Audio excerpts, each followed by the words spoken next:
आ जाओ question number 3 करते हैं। क्वेश्चन नंबर 3 हमने 1 और 2 अभी किए। आओ क्वेश्चन नंबर 3 करें। ये देखो मैं आपके साथ साथ करता हूँ, जिसका जहां गलत है जरा नोट करना और ख्याल से सुनना जो हम कर रहे हैं। ये हो गई बीआरएस, यहाँ है पर्टिकुलर्स, ये प्लस और ये माइनस, और जो सबसे ज्यादा इंपॉर्टेंट काम है इसके अंदर वो है ये वर्किंग नोट। वर्किंग नोट के अंदर यहां कैश बुक और यहां पे पासबुक। लो आओ करें, ठीक है। क्वेश्चन को देखें कहां पे खड़े थे हम। ऑन 30th June 2014, पहले तो ये नोट करो that we are making the BRS of June महीने की बना रहे हैं। On 30th June 2014, the bank column of mister Mohan Kapoor cash book showed a debit balance of 12,000। बोलो डेबिट बैलेंस है तो मतलब पैसा है। कितना पैसा है? सबसे पहले यहां लिखो debit balance as per cash book. लो जी, बस इतना ही लिखना है, उसके बाकी क्लरिकल काम आप खुद कर लोगे। फिर क्या बोलता है, और पहली एंट्री पढ़े आराम से, बड़ी शांति के साथ, ईमानदारी के साथ पढ़ेंगे। चेक्स पेड इनटू बैंक, मैंने भी कहा when it's come paid into bank मतलब deposit in the bank. Paid into bank का मतलब deposit into the bank. Note कर लो जिसने नोट नहीं किया। Cheque paid into bank ₹8,000। हमने कितने के चेक जमा कराए हैं? 8,000। But out of these only cheques of 6,500 were cleared and credit by the bank up to 30th June। अरे सुनो, इस बार पूरी 8,000 की प्रॉब्लम नहीं है। The problem is not 8,000, the problem is 8,000 के अंदर से 6,500 के चेक तो क्लियर हो गए, उनकी कोई समस्या नहीं है। तो कितने की समस्या बची? 8,000 के अंदर से हमने 8,000 के चेक इश्यू किए, मतलब जमा करवाए बैंक में, उसमें से कितने के क्लियर हो गए? 6,500 के क्लियर हो गए। तो कितने के क्लियर नहीं हुए? यानी हमने जब चेक जमा करवाए होंगे तो हम प्लस में होंगे और बैंक 1,500 से माइनस में होंगे। 8,000 की गलती नहीं है। The difference is not 8,000, the difference is 1,500। सुनो मेरी बात गौर से, इधर देखो, इधर सुनो। 2,000 का चेक इससे आया, 2,000 का इससे आया, ठीक है, 4,000, 1,000 का इससे आया, 5,000, 1,500 का इससे आया, 1,500 का इससे आया, 15, 15, 3 और 5, 8,000।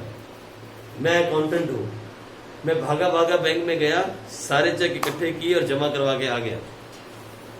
8,000 के अंदर से 6,500 के चेक क्लियर हो गए, मुझे पैसा मिल गया।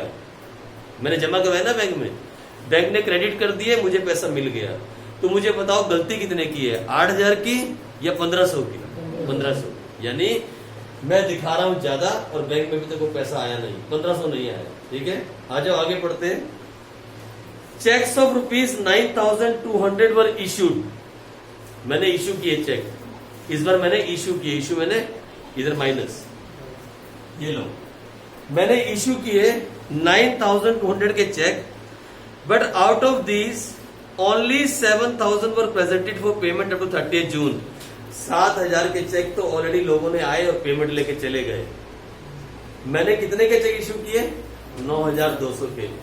9,200 के अंदर से 7,000 की पेमेंट तो ऑलरेडी हो गई, उसका तो कोई लफड़ा ही नहीं है। तो लफड़ा कितने का है? 2,200 रुपए का। गलती 2,200 की है, 9,000 की नहीं।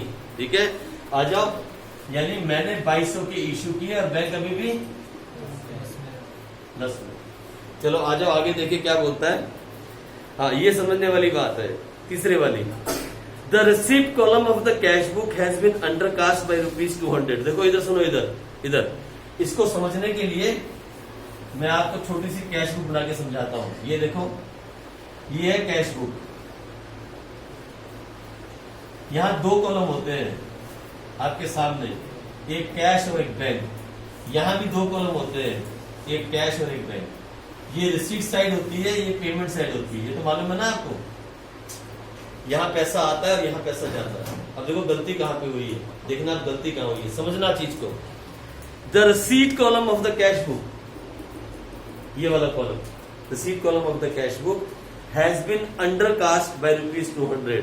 कहीं से पैसा आया और आप उसको लिखना भूल गए, दैट इज कॉल्ड अंडरकास्ट। मतलब कम लिख दिया। अंडरकास्ट मैंने आपने किसी पैसे को कम लिखा। या ऐसा हो सकता है चेक आया टू नमन, चेक आया 2200 का और आपने कितना लिखा 2000।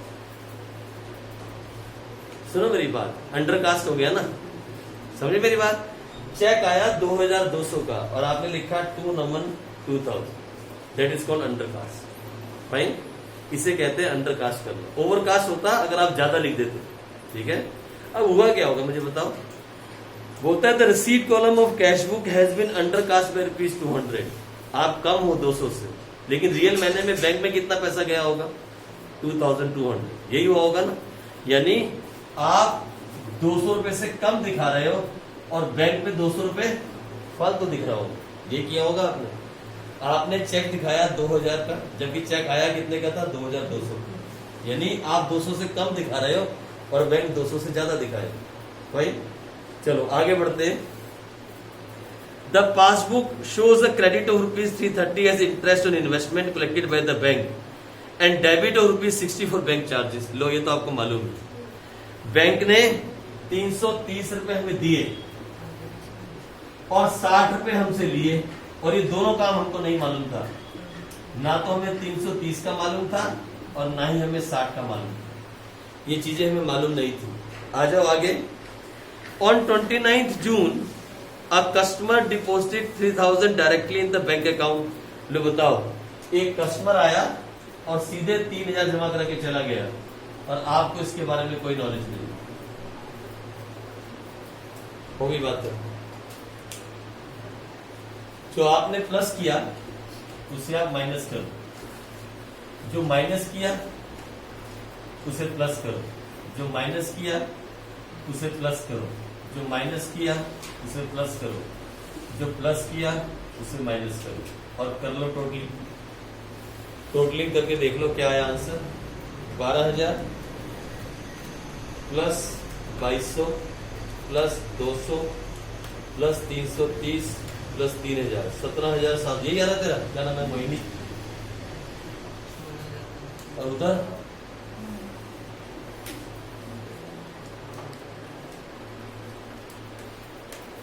16,170 आ रहा है क्या?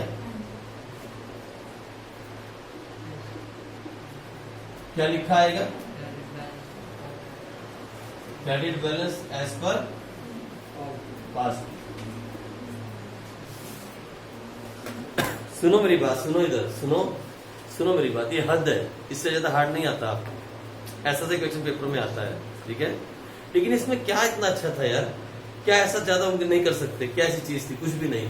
आप देखो ना शुरू से एक बार बोलता है 8000 के चेक बैंक में जमा करवाए, उसमें से 6500 के क्रेडिट हो गए। यानी 6500 की तो प्रॉब्लम ही नहीं है। प्रॉब्लम कितने की बची? अच्छा एक बात आप नोट करो कि मैं आपको एक शॉर्टकट समझाता हूँ। अभी देखो इधर, व्हेनेवर दे से चेक डिपॉजिट टू बैंक, तो आप हमेशा प्लस से शुरुआत कर रहे हो। व्हेनेवर वी से द चेक इशूड, हम माइनस से शुरुआत कर रहे हैं। आप देख रहे हो, ये बातें छोटी छोटी बातें दिमाग में रखना।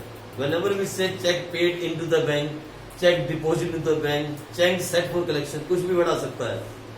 वो बोलेगा, यहां लिखता हूं, बोलेगा चेक पेड इनटू बैंक, ऐसा बोलेगा, चेक पेड इनटू बैंक। या बोलेगा चेक सेंट फॉर कलेक्शन, या तो ये वर्ड बोलेगा। या बोलेगा चेक डिपॉजिट इनटू बैंक। ये तीनों का एक ही मतलब है, एक ही मतलब है। तीनों बातों का एक ही मतलब है। चाहे बोले चेक पेड इनटू बैंक, चाहे बोले चेक सेंट फॉर कलेक्शन, चाहे बोले चेक डिपॉजिट टू बैंक, तीनों का एक ही मतलब है। कुछ भी करके कंफ्यूज करेगा भाई, और कुछ नहीं कर सकता। यहीं पे कंफ्यूज करता है थोड़ा सा भाई। और जब कभी भी ये बोले cheque paid into bank, cheque sent for collection, cheque deposit to bank, हमेशा कहां से शुरुआत हो रही है? प्लस से शुरुआत हो रही है। जब कभी बोले चेक इश्यूड या चेक गिवन, ऐसा बोले तो शुरुआत कहां से हो रही है? छोटी छोटी बातें दिमाग में रखने वाली हैं। ये भी रेक्टिफिकेशन में चाहता नहीं आप ये करो, मैं ये भी नहीं समझाना चाहता था, लेकिन आप कंफ्यूज ना हो इसलिए। अब देखो बात आई अंडर कास्ट और ओवर कास्ट। देखो इधर ये पक्का पेपर में आएगा, अंडर कास्ट और ओवर कास्ट। सुनो इधर गौर से, ये कैश बुक कहीं से चेक आया, नमन से चेक आया 2200 का, आपने दिखाया 2000, मतलब आप कम दिखा रहे हो ना, अंडर कास्ट कर दिया। लेकिन बैंक में रियल में चेक कितने का गया होगा? 2200 का। गलती 200 की है ना, तो आप माइनस में और बैंक प्लस में। अगर मान लो यही बोलता the cash book has been overcast by ₹200, अगर ऐसा बोल देता ओवरकास्ट, ओवरकास्ट का मतलब ये होता कि चेक तो आया 2000 का और आपने कितना दिखा दिया? 2200। चेक कितने का आया और आपने कितना दिखा दिया? 2200 का। यानी फिर क्या होता? आप प्लस में हो जाते और बैंक अगर ओवरकास्ट होता, अगर ओवरकास्ट होता, ठीक है। लेकिन कौन सी साइड पे, ये देख लेना कौन सी साइड पे, it is on the receipt side और ऑन द पेमेंट साइड, ये देख लेना, ठीक है। तो क्वेश्चन आगे आते रहेंगे, बहुत क्वेश्चन है, 30 क्वेश्चन है करने के लिए। 30 के 30 क्वेश्चन, कितने क्वेश्चन आपके? नहीं, एडिशनल तो 24 से 24 है ना, नहीं 21 तक ही आते हैं। आपको अमेंडेड कैश बुक नहीं करवाती मैडम में, वो आपके सिलेबस में नहीं होता। 21 तक 21 क्वेश्चन है और सारे 21 के 21 क्वेश्चन इसी मेथड से सॉल्व होंगे। मैं कोई मेथड चेंज नहीं करूंगा, चाहे कुछ भी आ जाए। Debit balance as per cash book आ जाए, क्रेडिट बैलेंस आ जाए, debit balance as per passbook आ जाए, क्रेडिट बैलेंस, कुछ भी आ जाए, चारों में से मेथड चेंज नहीं होगा। हम एक ही मेथड को लेके चले और एक ही मेथड से सारे क्वेश्चन करेंगे, इसी मेथड से, कोई चेंज नहीं। मैं बिल्कुल भी आपसे नहीं कहूंगा ये वाला मेथड चेंज कर लो, अभी आ गया ना, इसी मेथड से सारा कुछ होगा। हाँ, इतना जरूर होगा कि जब एज पर पासबुक आएगा, एज पर पासबुक, तो हम क्या किया करेंगे? इसको काट दिया करेंगे, बस इतना करेंगे और उसके अकॉर्डिंग चला करेंगे एज पर पासबुक। ठीक है जी, समझ में आया कुछ? आप थोड़ा समझ में आया? और आज थोड़ा आराम हुआ भी, चिंता नहीं करना। अगर फिर समझ ना आए तो मैं हूं, एक एक क्वेश्चन यहाँ पे करवाऊंगा। ये था क्वेश्चन नंबर 3, ठीक है जी। आप क्वेश्चन नंबर 1, 2 और 3 घर जाके दोबारा से करना, ज्यादा आगे नहीं भागना। आप कोशिश कर सकते हो क्वेश्चन नंबर 4 और 5 करने की, लेकिन ना हो तो घबराना नहीं, फाइन। आप ट्राई कर सकते हो क्वेश्चन नंबर 4 और 5 करने की, पर ना हो तो डरना नहीं। 1, 2 और 3 पक्का करना आज, उसको रिवाइज पक्का करना। और तीनों की तीनों इलस्ट्रेशन, तीनों की तीनों इलस्ट्रेशन पक्का करोगे आप, एग्जाम्पल्स वो नहीं छोड़ोगे। इसके साथ साथ इलस्ट्रेशन आपने खुद करनी है, प्रैक्टिकल मैं करवाऊंगा, इलस्ट्रेशन आप करोगे, ठीक है जी। तो ये 3 क्वेश्चन हो गए और तीनों इलस्ट्रेशन आप घर जाके करोगे और कोशिश करना, ट्राई करके। सच्ची बोलूं 5 मिनट से कम में आंसर आता है, लेस देन 5 मिनट्स आता है ना, लेस देन 5 मिनट्स। तो अगर मैं आपको 5 क्वेश्चन बोल रहा हूं ना करने के लिए, तो 30 मिनट लगते हैं, 30 मिनट्स, ठीक है। चलो इतना ही करेंगे, आगे कल बढ़ेंगे। कल हम करेंगे क्वेश्चन नंबर 4 और 5 इसका।